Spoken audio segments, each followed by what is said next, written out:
One of the great things about modern monetary theory, or MMT, is that it's a work in progress. It's a framework for getting beyond the debt based money that we have been enjoying for several hundred years and seeing what the alternatives are. It's basically that sovereign governments that print their own money really don't have any actual limit.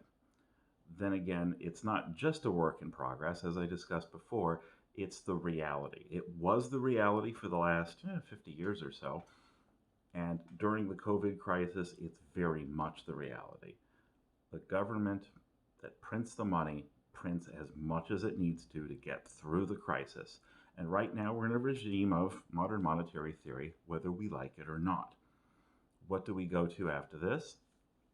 One of the things about this theory that is most fascinating is that it is picking up a lot of other things. How would everything else work in the world? And this begins with the most basic social contract. You work for a living and you get what you need to get by. That's the arrangement of any economy. Everybody needs a job. This goes directly against monetary policy as we've known it. So I talked about several times before on the Fed's mandate of balancing unemployment and inflation. Modern monetary theory just says, forget all of that. Everybody needs a job. It's the basic social contract. Let's start with that. And proponents of MMT like to say that they are resource limited. We're not inflation limited, we're resource limited. And by resource, they mean human resource, they mean people. If there are people out there looking for work, you should really employ them. It's that simple. People, once again, the foundation of everything I'm talking about in a people-based economics rather than a money-based economics, people are the greatest resource of this or any other nation. Their ambition, their skills, everything about them is what makes an economy work. So everybody who wants a job should have a job. Not everybody needs one. I mean, somebody's going to stay home and take care of the kids. You're going to go to school. You might retire. But everybody who wants a job gets a job. Basic theory. It sounds great. And, well, it is. But there are some issues with this. First of all, I want to start with kind of an accounting problem. Now, the federal government is indeed different in that it can print its own money. But the federal government is different in another important way. See, every single state, every single corporation, and yes, every single household, ultimately has to have a separation between ordinary expenses and capital expenditures. There's a distinction between the ongoing circulation of money in your life, being able to pay the bills from one month to the next, and those big investments. That distinction is very important, but the federal government doesn't make that. You might say, well, in modern monetary theory, we're saying that you can print whatever money you want. The distinction is even less important. I'm going to argue that it's even more important because while I'm kind of a balanced budget freak when it comes to ordinary expenses, when it comes to infrastructure or the capital investment of a sovereign nation, it is a different animal. Infrastructure has been found by the American Association of Civil Engineers to provide $3 of economic activity for every dollar that's spent. It's just incredible how much spending on public infrastructure, the ability to build, roads, railroads, internet lines, all of the different things that might go towards improving people's access to a market, improves the function of the market and improves economic activity. Now, civil engineers would say that infrastructure provides a lot of input. After all, that's their job. That they're kind of selling themselves, but it is definitely true. The problem, of course, comes when you're kind of doing infrastructure to keep people busy. This is something that we know happens in China, for example. Oh, let's go build a bridge and then tear it down. Let's build a bridge and tear it, whatever, or build a bridge to nowhere. Or there are a lot of infrastructure projects that don't really add to the balance. I mean, again, it always comes down to money, as we know it, needs to be a reflection of wealth. To the extent that they are disparate from each other and they're not going to creating wealth, it's a problem. Labor creates all wealth, therefore, money going to labor to create wealth is always a benefit. But there is that other hand that we're just keeping people busy. It's sort of Harry Truman once said that he wanted a one armed economist because they're always saying, well, on the one hand, you could do this, but on the other hand, anyway, um, who says the dismal science doesn't have good jokes? I mean, if you're a dad, the thing about all of this is by creating what would be essentially a permanent works project administration or WPA, we would have a system where it would be the employer of last resort, I guess. It would be the federal government. This was the subject of Kurt Vonnegut's first novel in 1952 called Player Piano. If you're interested in modern monetary theory, I recommend you read it. In this, basically, machines built and did everything, and there needed to be engineers and people like that employed to run the machines. Great, but everybody else, what work was there for them to do? They wound up having to either join the Army or the Reconstruction and Reclamation Corps, better known as the Reeks and Recs. It's basically the world that's being described by modern monetary theory activists who are promoting this universal jobs kind of thing. I would like to say that before we really go down that road of universal employment or a workfare, it'd be another way of doing it, where yeah, the federal government will support you, but you get a job for it. We need to look at sort of the bigger picture of labor. I'm going to put a link to a video I did earlier on the overhead per employee. It's a huge issue. And every employee, just to summarize, when you work for say $22 an hour, all right, you bring home something like 45 grand a year. It's that's kind of the median in America for those who are employed. Your actual cost is considerably higher because of the unemployment insurance, the workers' comp, all of the different things, and of course, let's not forget healthcare. I still don't understand why we have stuck employers with the tab for healthcare.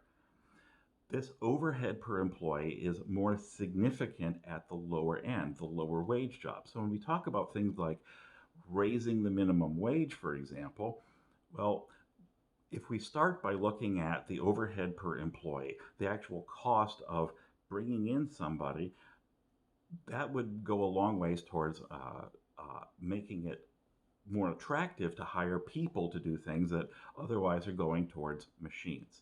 And as we move more and more towards automation, this is going to be more and more important. I want to start with that. The other thing to consider is, all right, so we want to have a $15 an hour minimum wage. And let's just, well, the current minimum wage, it's a little more than $7.50, but let's just say it's half for the sake of argument. One thing we can do, I mean, $7.50 an hour is 15 grand a year. And we're saying, no, we want to raise that to about 30 grand a year. Okay. A universal basic income, or UBI, is basically the same as a minimum wage. It's just a question of who pays. So taking a $750 an hour minimum wage and a $15,000 per year universal basic income would have the same effect as a $15 an hour minimum wage. It's the same basic concept. This is where modern monetary theory could be interesting. Now, I already said I want to separate capital expenditures and ordinary expenses. If you're going to go on the ordinary expense side, the basic idea is of modern monetary theory, as we separate the creation of money from the creation of debt, then we have a system of money that grows with the economy, that we have a money supply which is always constant, and we don't have an inflation problem because the money's always growing. Okay, well, what makes the economy grow? Productivity increases, those things that are done by the machines. So all of those wind up accruing to the federal government, which basically prints money to match the productivity increases. That money then can go out as a universal basic income, essentially to those workers who are being displaced by the automation itself. It's a technological way of looking at employment and what happens when we move from a system that's based on manual labor to something that's more automated. Okay? So this is something to consider.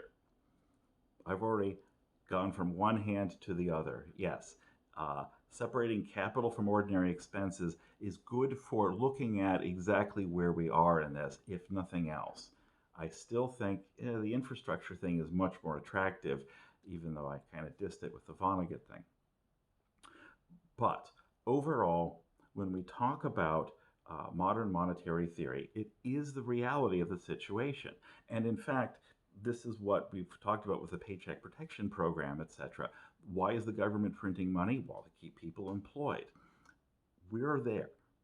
It really comes down to how we do it and what we match it all up to.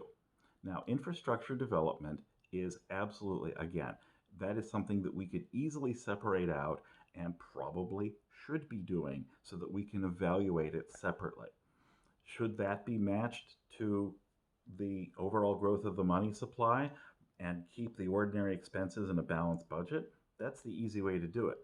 But when we look at employment as a bigger picture and we talk about things like raising the minimum wage or whatever, we need to consider overhead per employee and universal basic income. Okay? Basically, who winds up paying the tab for all of these little things that come along with employment? Because that's where the basic social cost, which should be shared generally, of maintaining employment needs to have the tab paid. So modern monetary theory, as we know it, is getting tangled up with this universal employment. I think that's great because it does get to the heart of the economy of people. What it doesn't say much about, however, is the development of skills that make people more productive and give them the opportunities to have jobs.